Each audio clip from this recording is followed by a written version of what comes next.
O se rā, nau piki mai dai kake mai e te whānau ki tēnei tō tātou nei kaupapa kāinga Kōhanga Reo. Tēnei te mihi atu ki a koutou katoa. E noho nei ki o koutou nei kāinga, o te ara ki o tātou nei ahika ki o tātou nei marae. Nei te aroha e horapa nei ki runa i a koutou. Nō reira tamari ki a tātou i te whānau. Nei rā no mātou, kāinga Kōhanga Reo. Whakatairana i tō tātou nei reo rangatira, o tira ki te whakawhanauna tana, whakawhanauna atu ki a koutou. I runa i tēnei rā, tēnei te rā tuatahi o te marama o mahuru, te marama o hepetema. Nō reira, kua huri anō te wā, kua tai atu tātou ki tēnei taupika, tēnei wāhanga o te tau, e ki ana ko te koana, ko te koana. Nō reire te whānau kua waimari rawa atu anō tātou ki ētahi kaikōrua anō, hei whakakiki haere i ngā whāruarua, kei roto i o koutou nei whare ki te taha o te reo, o tira ki te taha o a tātou nei nākau, e kore ai tātou e noho moke moke. Nō reira, he tuku aroha tēnei i te tuatahi, he tuku aroha ki tōku rahi, ki tō tātou nei marae o Hoani Waititi, ki tērā o a tātou kōtiro, i riro i te rina kaha o Aitua. Nō reira i te whānau kore whā, ki a koe i te tuahine e pia, haere atu rā. Haere atu rā, i ngā tani, ngā aue, tō whānau o mātou noho nei ki te uru o tāmaki. Haere atu rā, i runa i ngā karana, i ngā kōrero, whakahi, i runa anō i o Mauna, i runa anō i o Waitapu, hoki atu rā koe, ki te rerena wairua. E tū moke moke anei tō whare o ngā tūmanako. E tū moke moke nei tō rahi o te kura kaupapa Māori o Hoani Waititi o tira tō Kōhanga Reo. Nō reira, tēnei te tani o te nākau. Tēnei te tani o te nākau. Ki ngā mokopuna, ki ngā whaia, ki ngā pāpā, o tira ki tō tātou nei hapori e tani atu nei. Nō reira, e kore tā e te aha. E kore tā e te aha. Engari, kei konei tonu mātou, e toro nei, e tuku nei o mātou nei whakaaro nui ki runa i a koutou e te whānau, o tira ki runa i a tātou katoa. Nō reira, kua tuwhera mai. Kua tuwhera mai nā tatau o te atua ki a koe, haere atu ki a ia, o tira haere atu ki a rātou mā e tatari nei i a koe. Nō reira i te whānau, tātou katoa, nā mate kei runa i nā marae maha o te motu, takoto, moi mai rā. Moi mai rā, i raro i ngā whakaaro nui o tō tātou nei matua nui i te rani, ki runa i ngā whānau pani, ki runa i ngā pauaru, ki runa i a koutou katoa, e noho mawe nei. Kua riro atu rātou, ki te wāhi, tūturu mō tātou te tanata, kua ki ana koe nei te wāhi, ko rātou, ko tātou katoa tērā a tōna wā, ka hoki atu ki aia. Nō reira, ai te whānau runa i nei karere pauri, me hiki anō, te kauai me titiro anō ki te rani, kei reira anō te orana mō tātou. Nō reira, ka tukuna e au, ki tēnei wā tātou nei rangatira, o roto mai, o Tuwharetoa, o roto mai o te Waiariki, ki tō tātou rei rangatira, ki a Karam, pāna pea, tā tātou Karakia, e tuku mo tēnei ata. E te rangatira e tahuri te nākoe, me ngā mihi komihia ki a rātou e ngaro atu te tirohanga kanohi. Te toko nei ngā whakaaro e noho tonu rātou ki te mātaumu o whakaaro i tēnei wā. Nō reira rātou ki a rātou, tātou te hunga ora ki a tātou. Ati hei te mauri o te ora, e tūhono mai ki tēnei papahotanga. Waiho māku te maringa nui, te tukunai ngā karakia, hei whakatupuranga pai tēnei kaupapa, nō reira mino i tātou. Hei ai o whakaruru te ti o ro whakarara o te manu taki ata. Koko pū te meto arataki ko ta manu i te rā, ko Māui nua, ko Māui roto, ko Māui taha, ko Māui pai, ko Māui tiki tiki atara. Tēnā te pō nau mai te ao.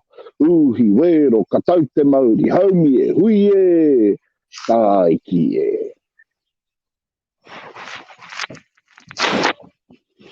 Mō reira ai, he mihi nei ki a tātou, tēnā tātou katoa.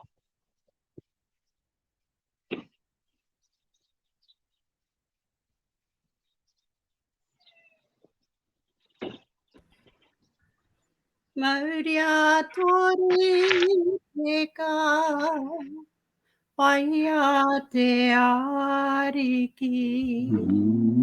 Awai tori peka, Mauwake tonu.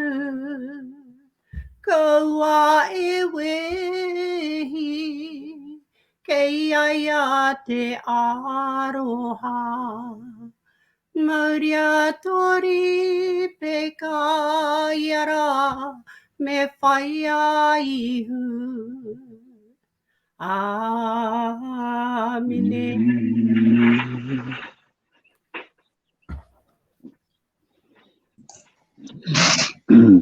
Pai o tira, kia tēnā rā wātu koe. Tēnā rā wātu koe mo te whakatuwhira i tō tātou nei kaupapa o tira i tō tātou nei rā. Kia tau mai tonu, nā manaakitana o te runa rawa ki runa i a koutou, kia tātou. O tira ki tēnei pāhotana, kia koutou katoa e mātaki mai ana nei tēnei ata. O tira, kia koe e te whaia, e tō tātou wahi me toa, e tō tātou nei mārei me ki te kuini pea, te kuini o tō tātou nei kaupapa o te Kōhanga Reo. E harai te pea, te kuini o te Kōhanga Reo, o te waiareki o Tuwharetoa. Mōrena ki a koe e whae te Māori kei te pēhea koe. Kei te tino pai ahau, hari kuana te ngākai. Ka pai. Anō reira, ai, e te iwi, ai, i te ata tata nei i puta mai nā kōrero ohorere, mō tērā o tātou nei whānau i aitua hia ki tūru o tāmaki. Nō reira, e kore ka taia tērā ahuatana te kaupare, me tuku mihi, me tuku aroha ki te whānau i tēnei wā. Hoi anō, a koina te ahua, kua tai tātou ki tēnei wāhana o te tau. Ko te wāhana kia nei, ara wai, kei te whakaaro koutou hahai e mau nei mātou, tātou, i enei pueru, i enei kākahu pia tata. Whaia te Māori, hea te tino kaupapa mō te hana wā tātou kākahu.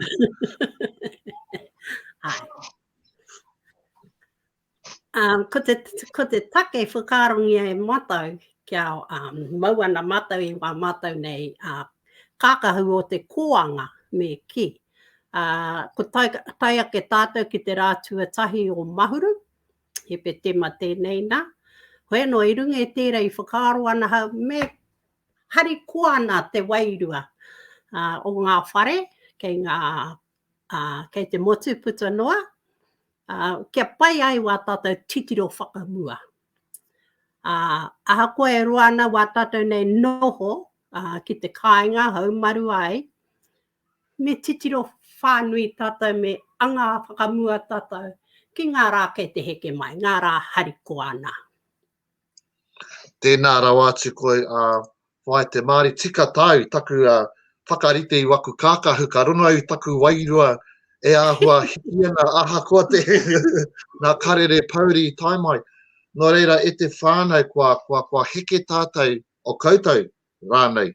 Engari anō mātou o tāmaki makaurau, so the rest of you lucky fellas have gone down, have dropped down to a level 3. Engari, te pai tōtore, engari mātou, kei konei tonu mātou a tāmaki e noho raka ana, kei e rere ana nā kōrero whakatoi mo tāmaki ma COVID, me e rā momo mea, engari e hara. Kei te kaha mātou ki te tiaki a koutou, nō reira me kaha koutou ki te aroha mai ki te tiaki a mātou. Engari, e whae te Māori, i puta e tō tātou nei tumu whakarai, e te whānau haere ki tō tātou nei whārani ipurani tirohia o koutou imera, mo te āhua tēnei hoki atu i te taumata tuatoru. I kōrero tā tātou tumu whakarai, so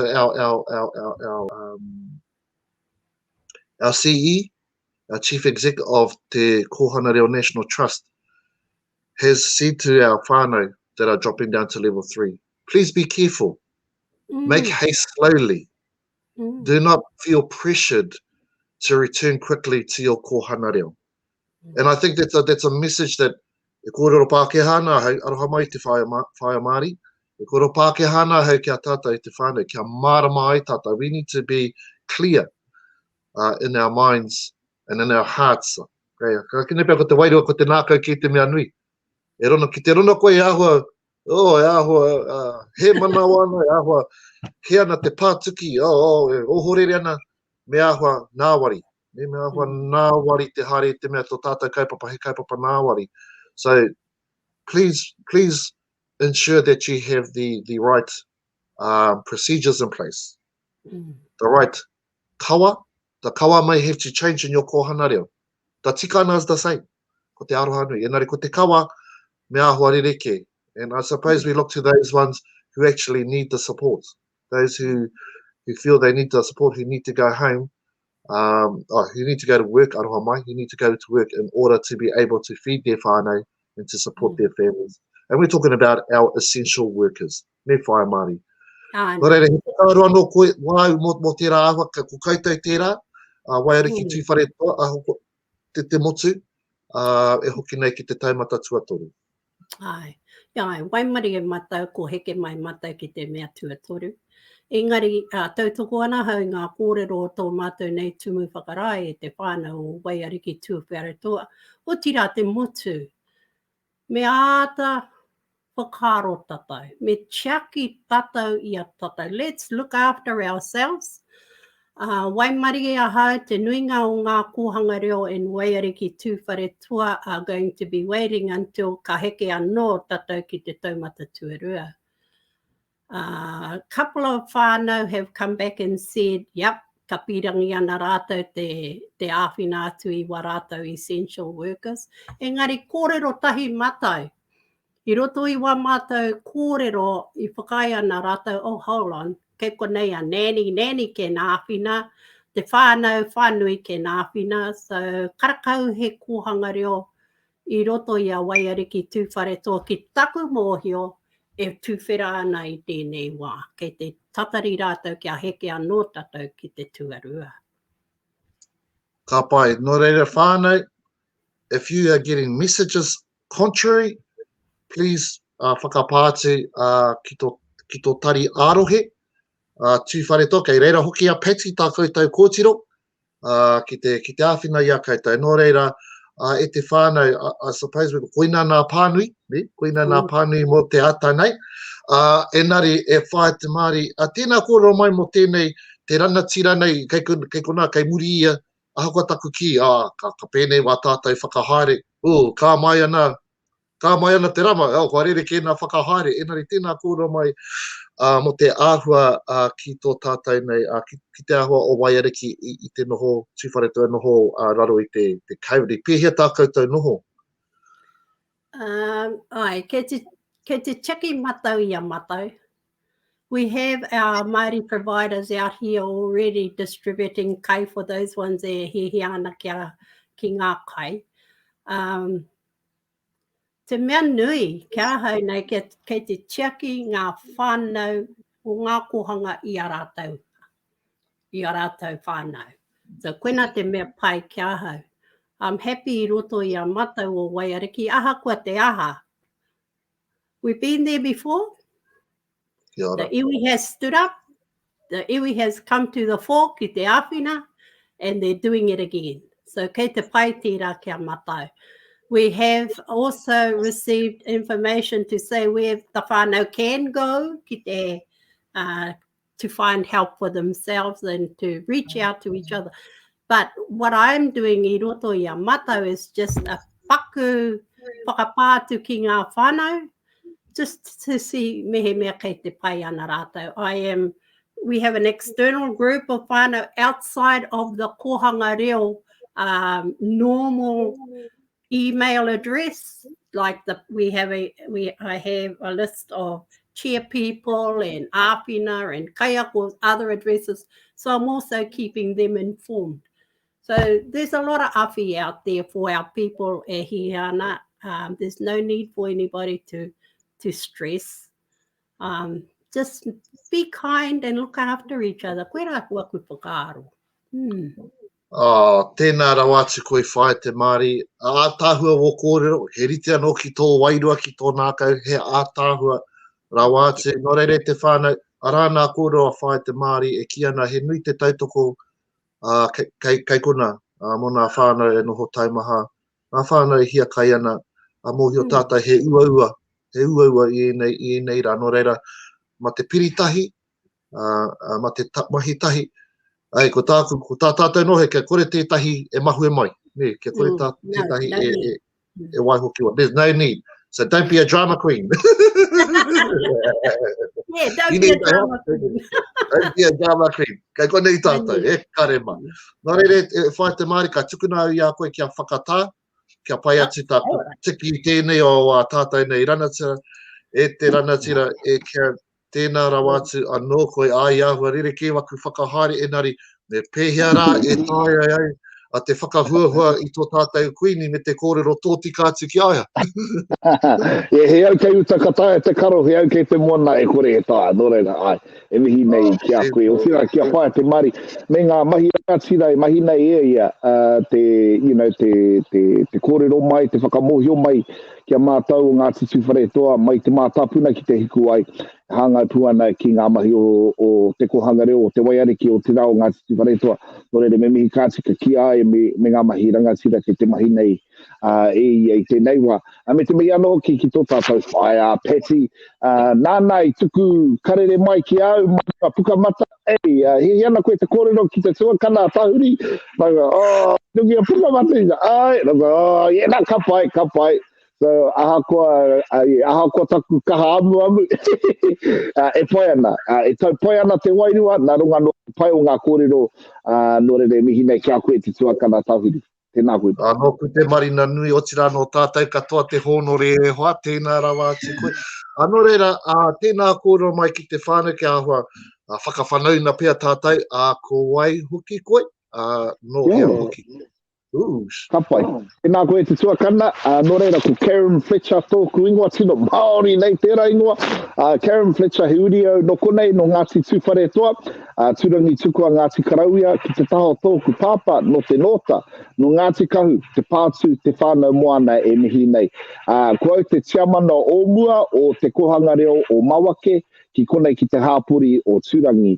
I whakawātei au i taua tūranga i te marama o Akuhata, no reira kia mātou he tiamana hau, ara ko whiromina tōna ingoa, engari ko pake ke haere taku pōtiki a te autahi, e whaona tau i naenei, engari hei te noima, ka huri ia ki ngā tau e rima ka haere ia ki te kura Māori, ara ko te kura o hirangi tērā ki te hapuri nei o tūrangi, no reira, wai mari ana tātou, engari mihi nei kia koutou mataki mai ana i tēnei ata, kia ora tātou.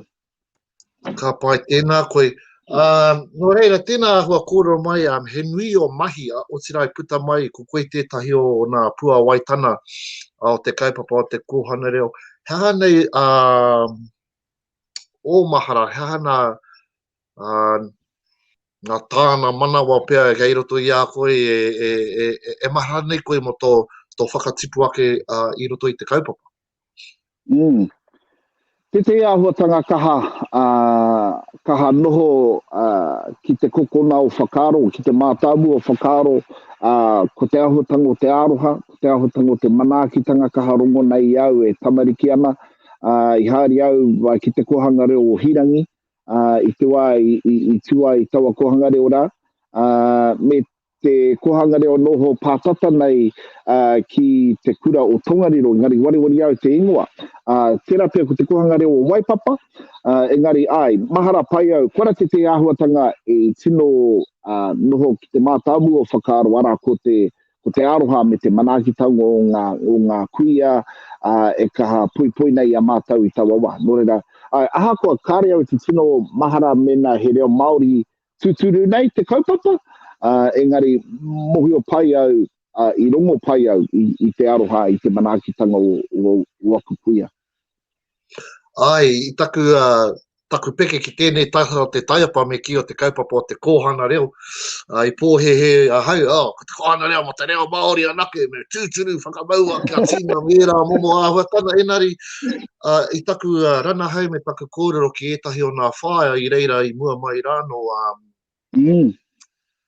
Ko te huna kore reo. E whae nei ko te whāna i te reo ki te huna kore reo no reira. E mārama ana ki tō kōrero, kei māro tātou nei, kei kei pērei nā kai ako mua, patu ana i a tātai mo te kōrero Māori, kei te patu anō tātai mo te kōrero Pākehā. Nō reira, me pēhara. Hoi no e hoa kei te kitea, kei te kaina hoki te wā i a tāua. Engari, ōmahi. Ōmahi, tēnā kore mai mō mahi, mahi nei koe, a kine pēr, ai tō ōmahi, aroha mai, me hoki nā whakaaro, me hoki wā, i te kōrero tāua i te ata nei. Paku kōrero tāua mo te ata nei, moa tātai hoa.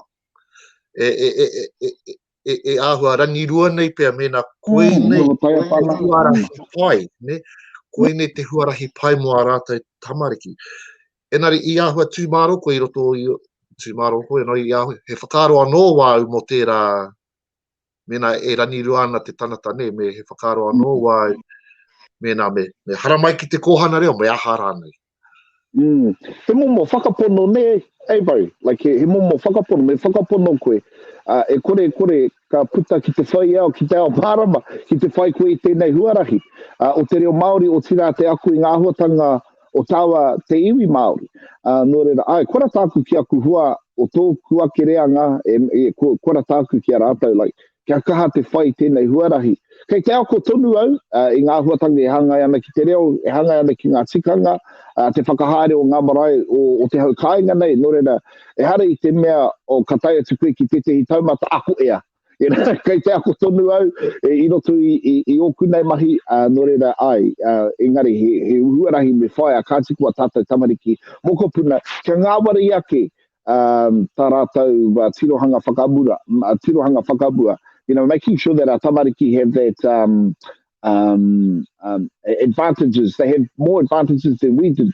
Ia mātou e tipu haere ana, and there's so many more resources that are available raueni, ngā hunga pēra i te Kōhanga Reo, pēra i ngā kura kaupapa Māori o te motu, pēra ki ngā kura iwi, e kaha hapa, e kaha poipoi nei wa tātou tamariki mokopuna, and they're starting to realise the importance of kia ao Māori te noho, ne, kia ao Māori te noho. Nō reira, kei te huri haere rātou, o rātou whakaaro Pākehā, and kei te huri ki te ao Māori.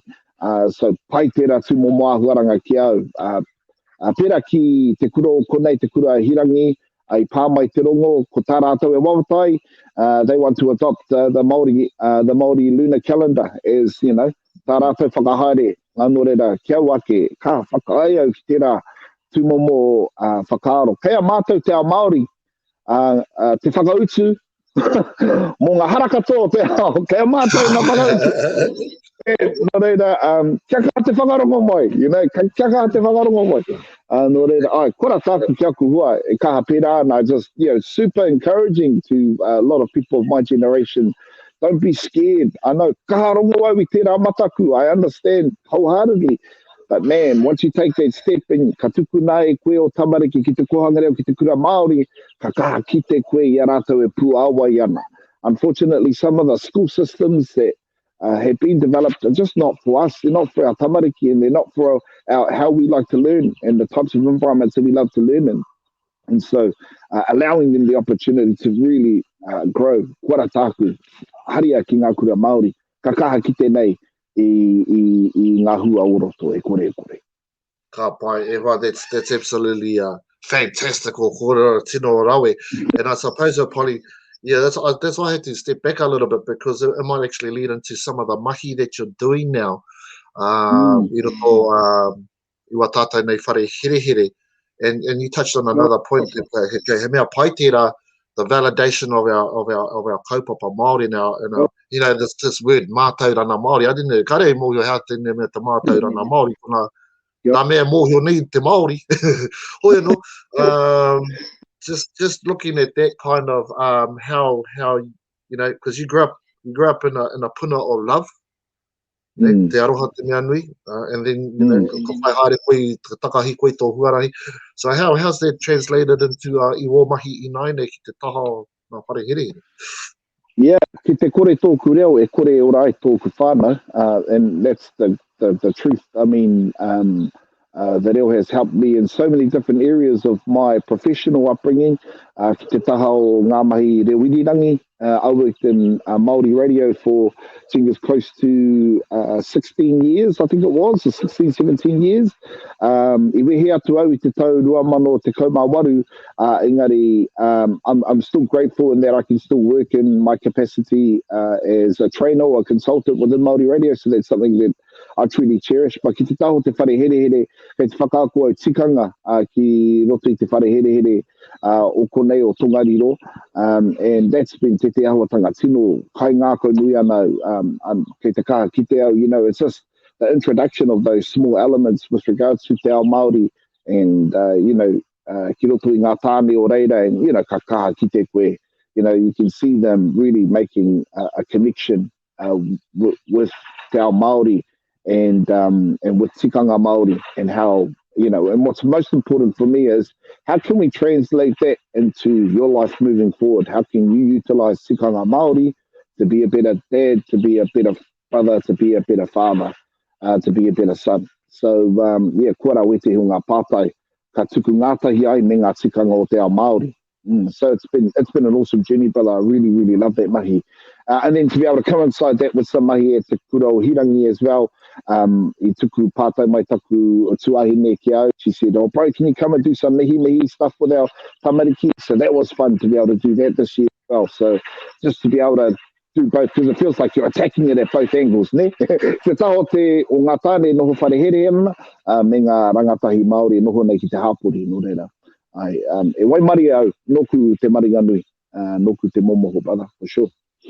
Well, hopefully, you don't need to be the ambulance and the fence at the cliff, or just move the cliff away. There will be no cliff.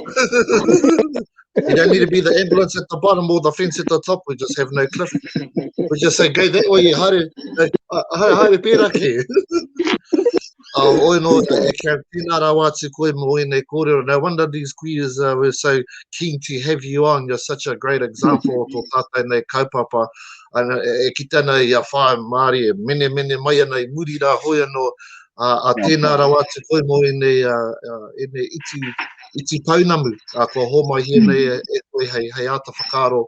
Mo te huna e whakarona. Nō reira, ko rono koe te whāne, koe ni te huarahi mo a tātou tamariki.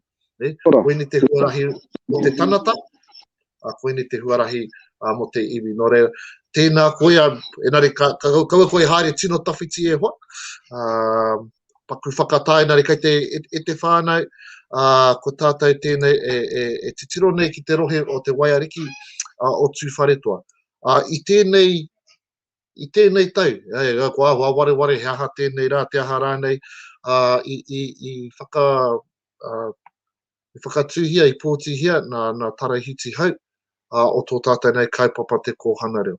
Nā reira, ko waimari e tātou ki tētahi, o nā kōhine, o te kaupapa o te Kōhanga Reo, I whānau mai I roto I te kaupapa, I tipu mai I roto I te kaupapa, ki tēnei o a tātou nei tarahiti, o tō tātou nei kaupapa, kia koe e Hoana, tēnā rawa te koe atamari. Tamari, tēnā koutou. Ka pai, kei te... tuatai, aha koa nui te pānui o tō inua, ki te motu, tēnā kōrero mai anō aroa mai a tō pepeha ki te whānau. Tēnā koutou te iwi, ko Hoana McMillian tōku ingoa, no ngā te purau, no ngā te kahunu, no ngā te rangi, a hoi anō no Hoana I rotorua. Tō Kōhanga Reo? No te Kōhanga Reo o roto kaua ahau, kei reira tonu, tōku whānau e mahi ana, kei reira hoki taku pēpē. Ka pai, tūturu Kōhanga Reo whānau, tūturu Kōhanga Reo ara, kei reira tō tātou kōtiro, tō tātou nei kōhine. E rere ana I nā rani tūhāhā o te ao mātaurana, e nari ko ana waiwai, kei roto tonu I tō tātou nei kaupapa no reira Hoana e mihi ana kia koe. I suppose Whaea Maari has painted a picture for us of how Te Waiariki and Tuwharetoa are doing. Maybe you could paint us a picture of how your tenure so far as a trustee. Let's just get straight into it. Eh? Your tenure as a trustee has been, how long has it been and how's it been going? It's been almost 6 months now, and he pai. I think it's really neat to be able to work at that level with other whānau who have spent, really a lifetime of service within the kaupapa, and to be able to think strategically about our kaupapa and where we need to shift in the future. So I've loved every minute of it. It's definitely a different experience, and Kei te pai, kei te pai. So what's it? You're probably one of the.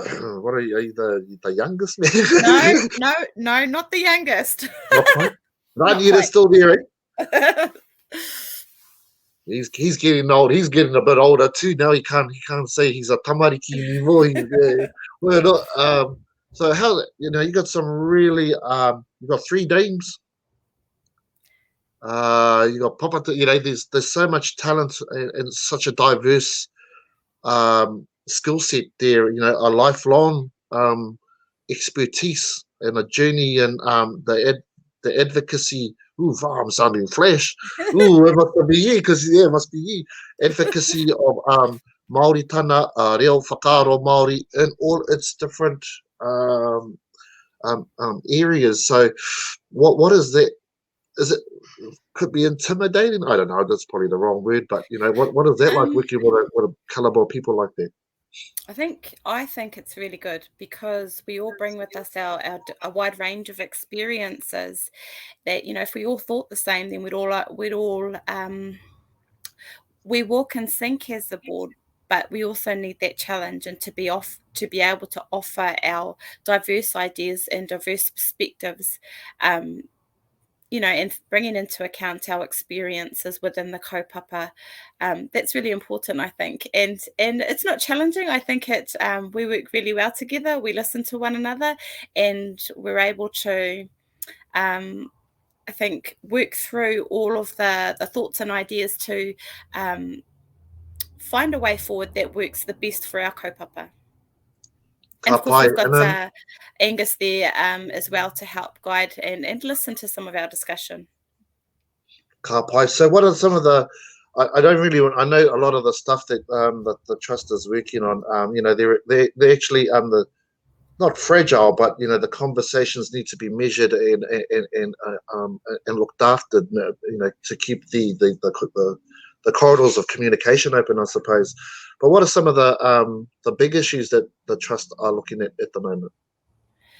So we would have all, well, hopefully everyone's received recently the communication, the updates around our work with the claim. And I know that for sometimes it's not always obvious to whānau the way in which we're working, but a lot of that is strategic, and it also requires work in the background with different government agencies to be able to forward that mahi. So that's probably one of our ongoing kaupapa, but definitely still in our focus, and we're working hard to forward that.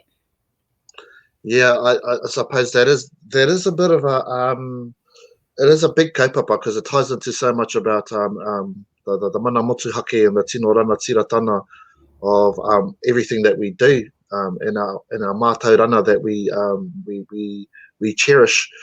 I suppose one of the but sometimes people kind of get confused by the money. I suppose the pay, this whole thing about pay parity and the funding. It becomes quite a complex little thing when actually it's quite simple. It's if you can afford to pay it, you can. If you can't, you have to kind of work within your means. Is that how it sits? And I think we're always looking for to whakanui i tō tātou kaupapa, but also recognising and maintaining our own mana motu hake, and the way forward in terms of that is always going to be very delicate. But I think I think we all acknowledge that our kaiako are well, that we have good kaiako within Kōhanga, and we want to be able to pay them as much as possible. So we're always trying to work within that space and trying to have our tohu recognised. And you have a master's. You have a master's that you finished it. So I've completed my master's and am at the latter end of my PhD. Yes, aroha, yes, that's right. And so when we talk about pay parity and all that, it's actually it's kind of, there's a link there with our tohu. Can you just kind of maybe give us a bit of insight where those two things are and how that lies? I think I have personal views. I hokua kai te whai au I te tohu kairangi.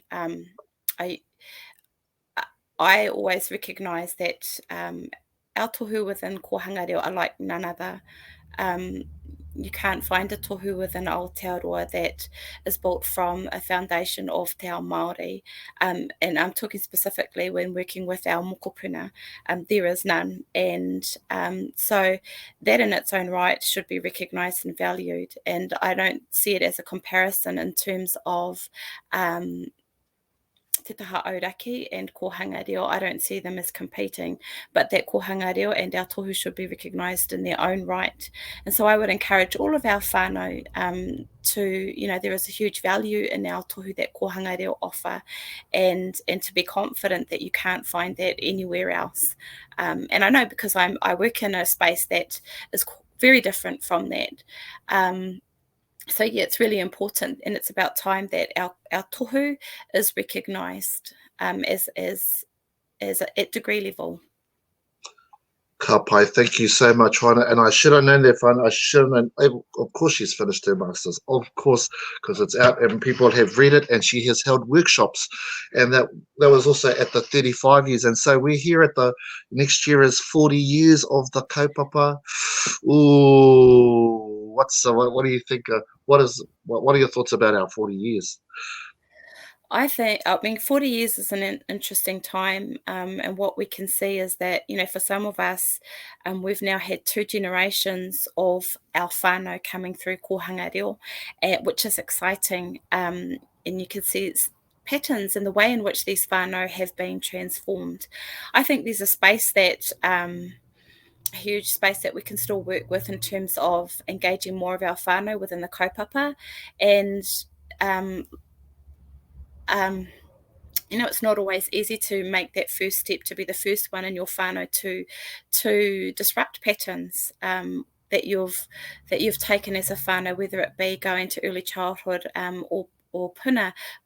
And so that's why we need our kohanga whānau to be able to support each other and to help whānau make those that change. And I think that's a big space that we as whānau can influence, especially when you look at those families who made that first step long ago and have now had 2 generations come through kohanga. So it's an exciting space, but I also think that we haven't fully capitalised yet on the influence that we can have as whānau. And I think as whānau Māori, that's our greatest asset.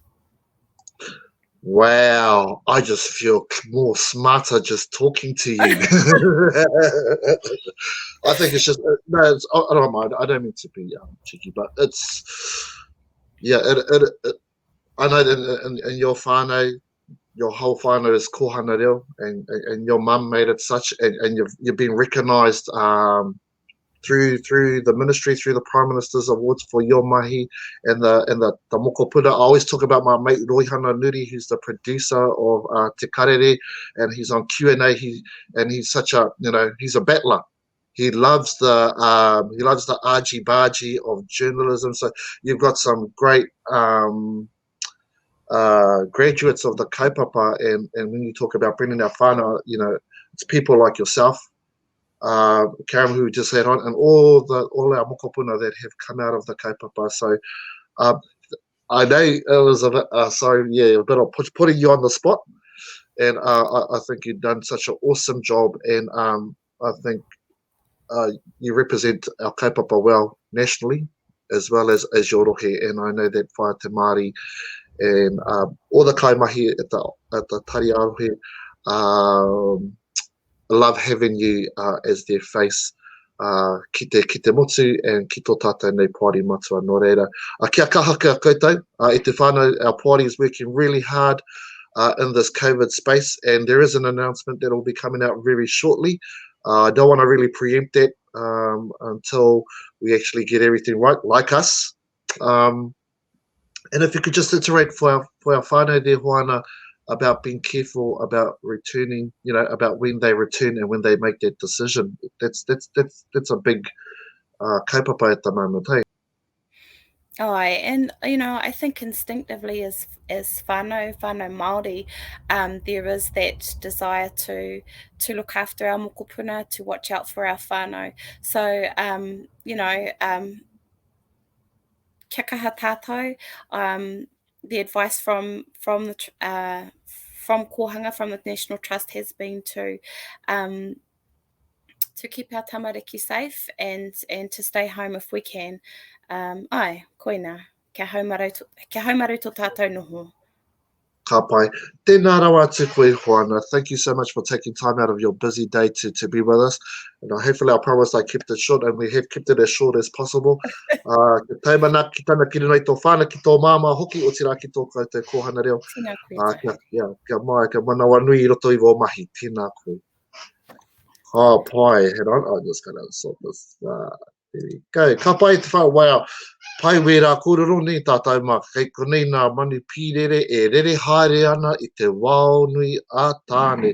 Nō reira ko kōrero tātou kia Hoana moana mahi I roto I nā tohu mātaurana te ao Pākehā me tana tipuake I roto I te kaupapa I te mātaurana Māori. Kei konei tātou e kōrero ana ki tēnei a tātou nei whae kia Waina. Kennedy e Waina, tēnā koe.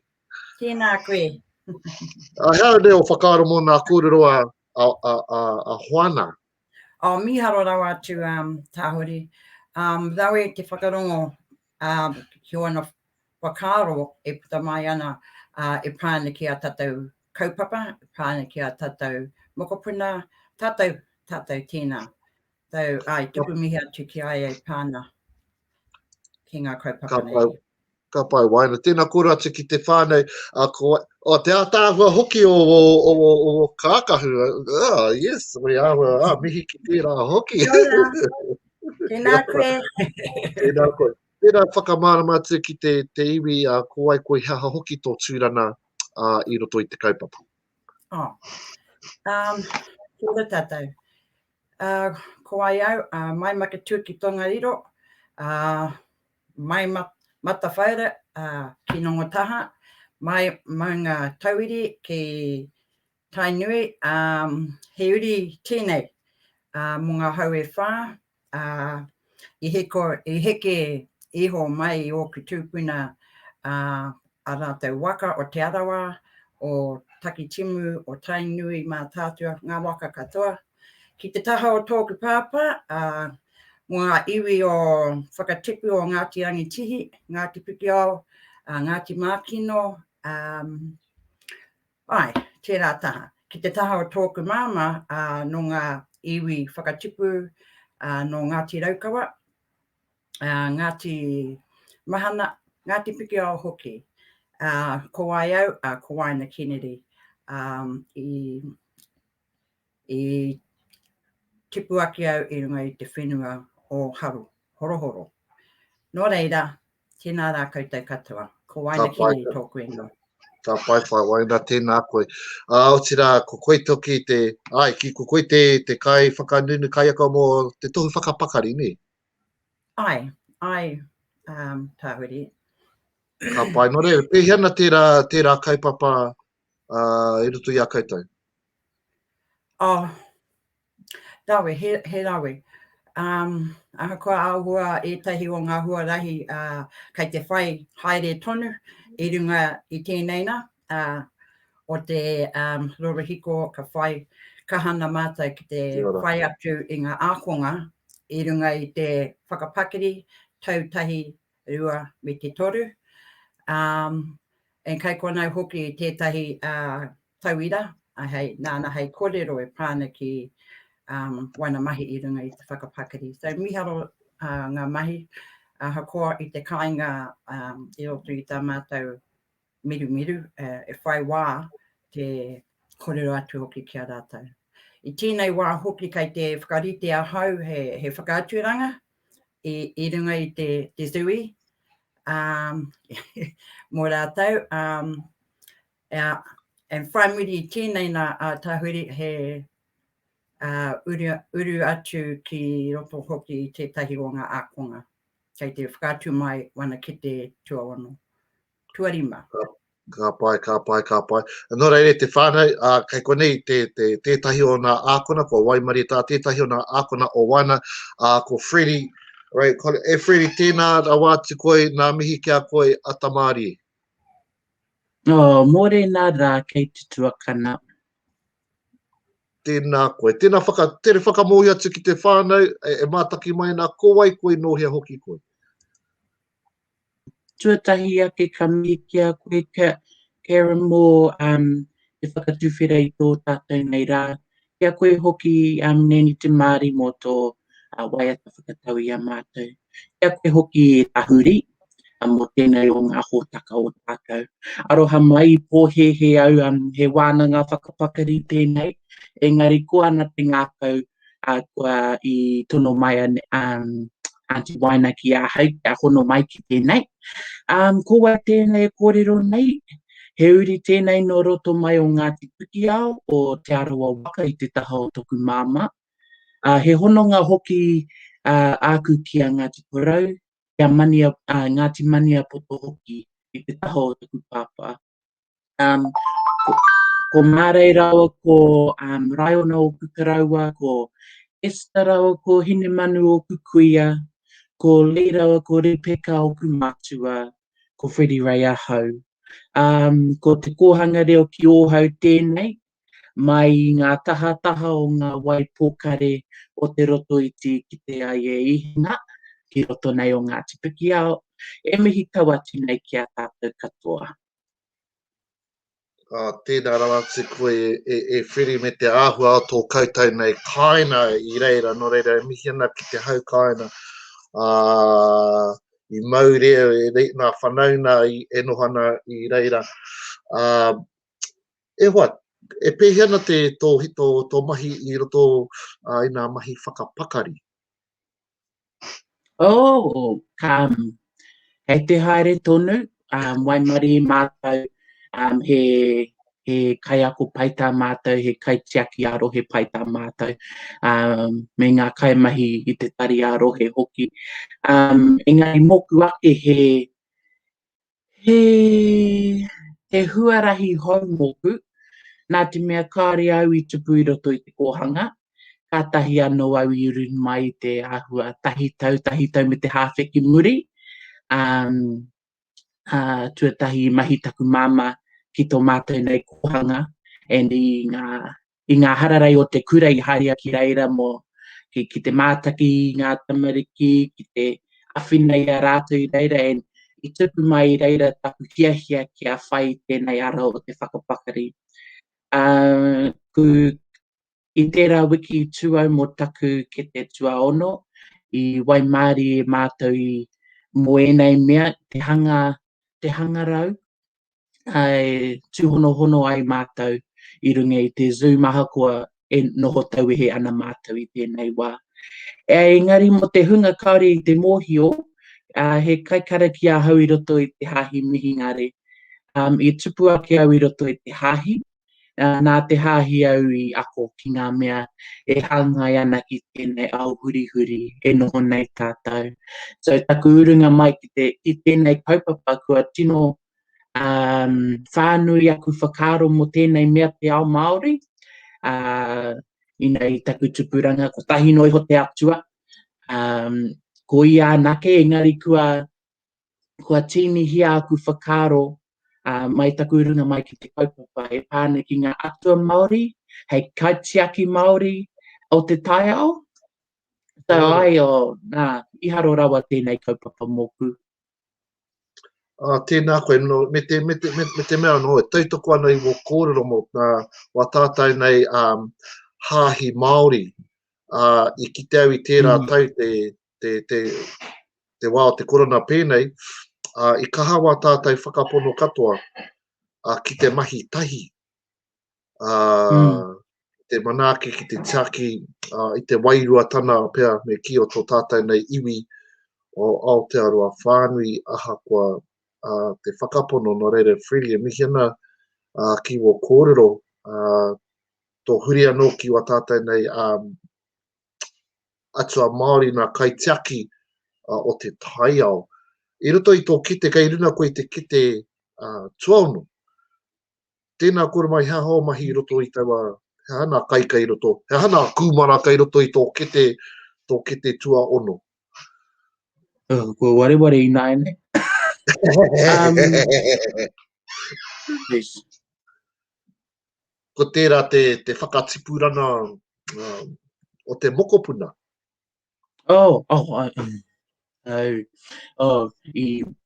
I whakamahia taku hine ngaro i te wairu mata ki te noho i te kāinga. Kua mahi au i ngā mahi a te kāinga. Engari, a tupuranga o reira, i mua i taku tū, i mua hoki tā mātou noho rāhui, i haere mātou ki taupo ki te taha o Sheima, mō ngā wānanga ki te whāriki. I reira hoki i whakawhānui hia ngā whakaaro mō ngā momo rautaki tiaki mokopuna. Ngā momo mokopuna hoki e hara i te mea he kino ngā mokopuna tutu. E hara i te mea e ngoikore ana ngā mokopuna kaore e noho nguana. So, tā whakawhānui hia e rā whakaaro i roto i au o wānanga. Kei runga au i te tua whitu i nāne, kua tutuki hia ki te tua ono, engari mai te tahi ki te tuatahi ki te tua ono, te miharo hoki. Ka pai no reira i kōrero i nā mātai nā nahi e pāna ki nā tama āriki, nā tamariki taikaha, i roto i tēnei āhua o te noho moho au, o te noho raka ki te kāina, me whakae mai koe nei, he uaua, he uaua ki te puri, i wā tātai nei tamariki ki o tātai whare kia kaua rātau e puta, ki waho i kitea koe he rautaki pai mo nā mātua, hei āwhina i a rātou. Kāre au i te paku mohi o kāre kau aku tamariki. Ki aki noi ho au i aku i au mātua e tunu kai ana ka moi nā. Tau o koe rā ngā kāre au i te tino mohi o ki tētahi rautaki nā te mea kia hau kua tino tini ngā whakaaro o ngā reanga. I ngā rā o ngā mātua tupuna tino e hara i te mea kaore ka aroha ngā mātua ki o rātou tamariki. Engari kua i roto i ngā mahi kua rongo ki ngā kōrero e pāna ki te kōhanga he wāhi babysitting noiho.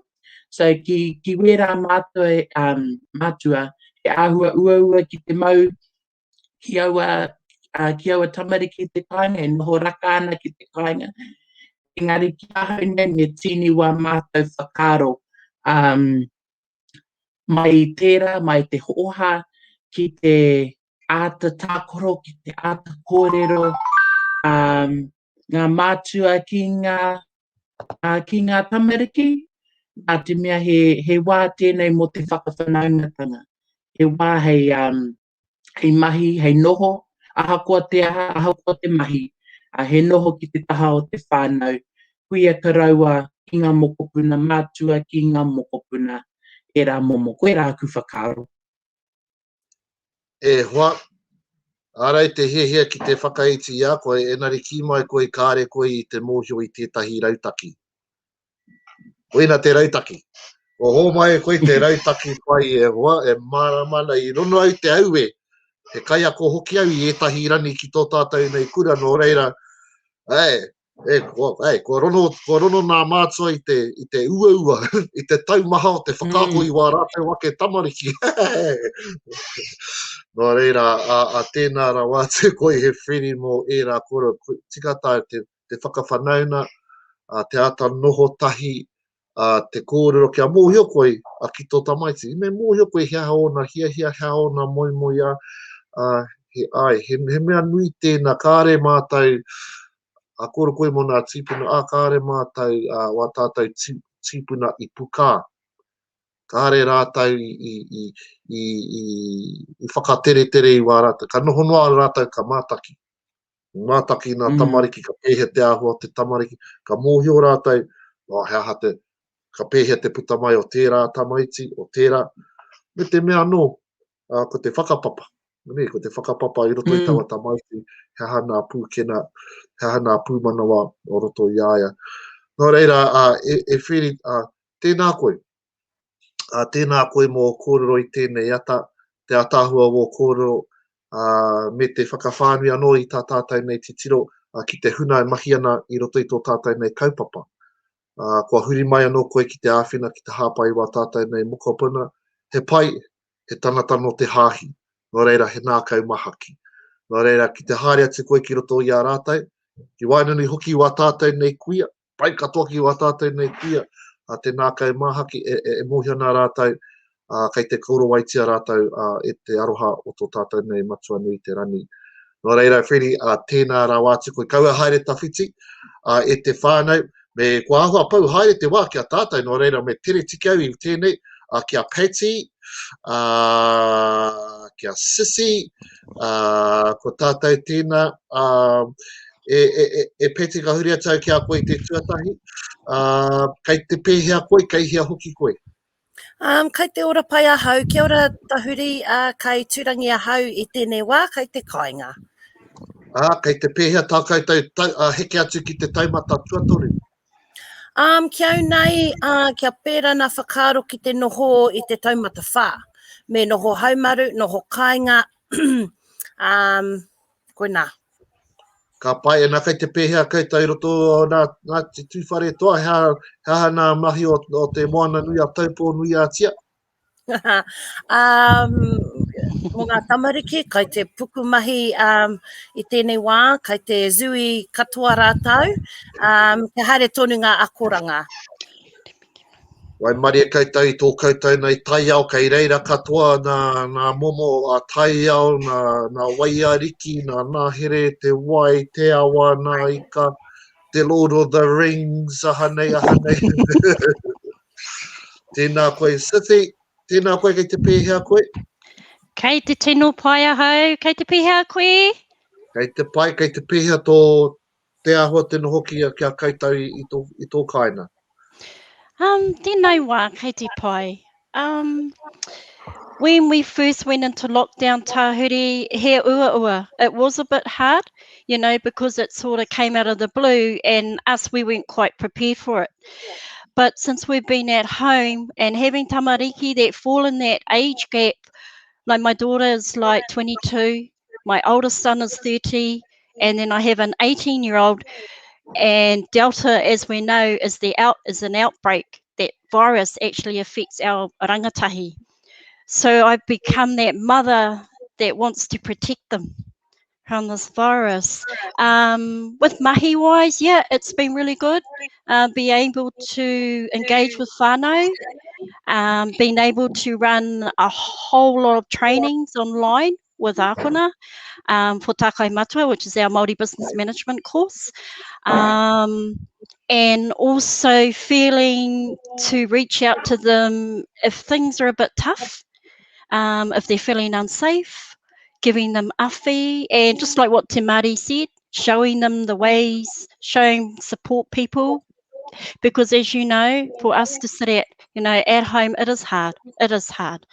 You know, we have had a few incidents that have happened here, but for me, I just want to, just say to our whānau out there, look after each other, be kind, love one another. I know being in this kaupapa as long as I have, I think it's coming up 17, nearly 18 years in kaupapa o Kōhanga Reo, that I've learnt a lot through this kaupapa. Te aroha te mea nui is one of the biggest thing, and also supporting, being a good support role model to people, your whānau. I'm really glad to hear what you said, Tahuri, about what Angus said this morning. I have a mokopuna. I love very dearly. She attends the Kōhanga Reo here in Rotorua. She's not quite 2, but I've also advised her parents that we turn baby when we actually drop to a level 2. So yeah, so that's just my words that I want to share on Kāinga Kōhanga.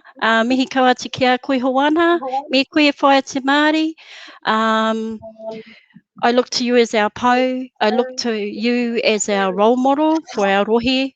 But I've learned for myself and my whānau that kōhanga, we have our own whānau, but as Kōhanga Reo, we're like an extended whānau. So mihi kaua te kia koutou. Tēnā koe se rona nei te wairua o te aroha e tukuna nei e koe kia tātai katoa o tira ki te motu whānui. Nō reira, e te iwi, let's whakahoki e mai anō i a rātai katoa. Te Māori pehea o whakaro mō tēnei kōrero tahi a tātai i tēnei ata.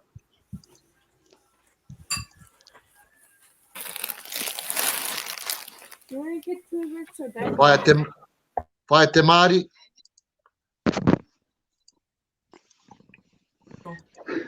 Aroha mai. Hei te pai pehea. Poho kereru. Poho kereru. Poho kereru. Kuku pā. Kereru sa mapai. Kuku pā ki te nota. Nā, waimare, ka nui taku mihi ki taku ki aku hoa. Pakai mai kia uru mai matai katoa ki roto i tēnei hōtaka o tāpai. Ko te mea nui ko ngā mokopuna, ko te mea nui ko te whānau. Koena. Kore ia rātau i konei, hea te take ke konei mātai. Koena. Kia ora.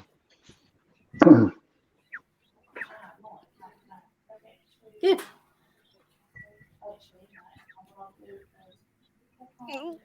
Mute. Kei te whanua i tētahi whakāhua o te ātāhua o ngā kākahu i tēnei ata. Tai wake. Ki kamera. Tai wake. Party. Yeah, Karam. Kapai. E hoa mā.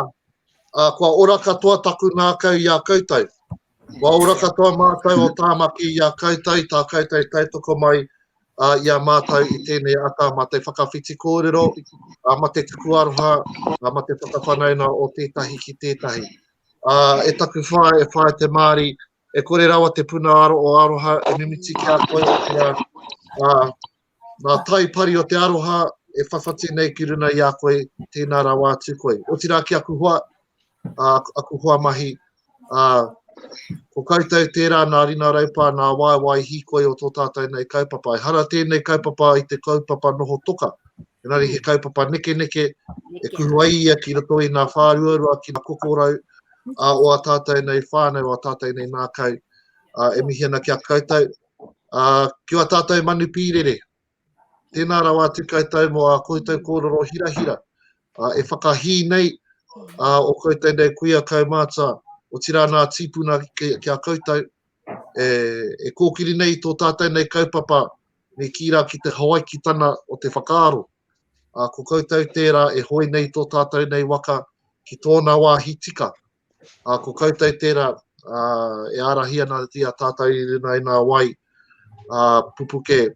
Kōripo o te wā. Nō reira, ko tēnei maranai kei runa i a tātou, e noho poke ao nei tātou, tōna wā ka hiki.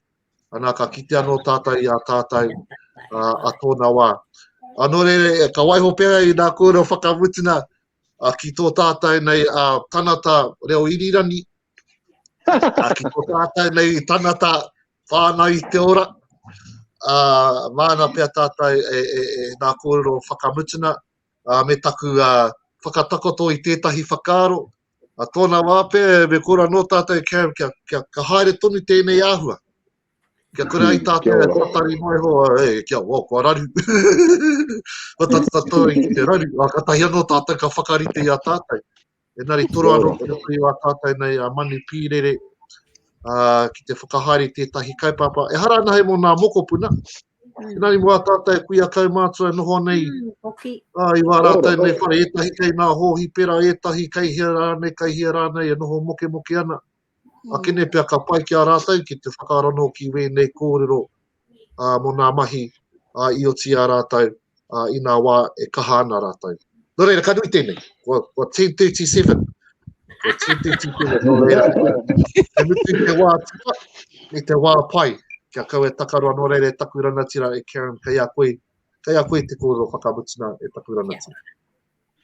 O tūtahi ake, he anau te mihi, kia tātou katoa, e kaha hapai nei tēnei kaupapa te Kōhanga Reo. Tēnā koutou. Kei aku pakeke, kei aku kuia, kei aku karaua, koutou e ki te rāno I te heke o motuhi, te pahore o tuara, te raupā o ringa, te tūtuki ai ngā wawata o ngā Kōhanga Reo te motu. E mihi nei kia koutou katoa, tēnā koutou. Kia kaha tonu, e hara I te mea he hua, ngā wari tēnei, e kao. He taumaha, te whakaako, te whāngai nei tō tātou reo rangatira ki wā tātou tamariki mokopuna, engari he kaupapa me ngātahi ai te waka. Kia kau e rangi rua tia te hao te waka e kore tō tātou waka e ukiuta. Nō reire kia kotahi ai te hoi. Nō reire huri no kia tātou ko tihono mai e mihi kauana, nō ku te maringanui, nō ku te momoho, te tūhono mai ki tēnei kaupapa e mihi kauana kia tātou. I whakatupuranga I ngā huatanga I rungi te Karakia, kene pēr ka tika me whakakapi ai ngā huatanga I rungi te Karakia nō reira me ino I tātou. Hikitia te rao mai whiti o tēnei wānanga tukua kia ui, tukua kia ia. Hikitia. Te uru tapunui kia wātea, te tinana, te hinengaro, te wairua I te ara takatu. Ko rangi nui ki runga ko papatuna kukiraro, ko e rai rongo whakairea ki runga kia tīna, hui, tai kie.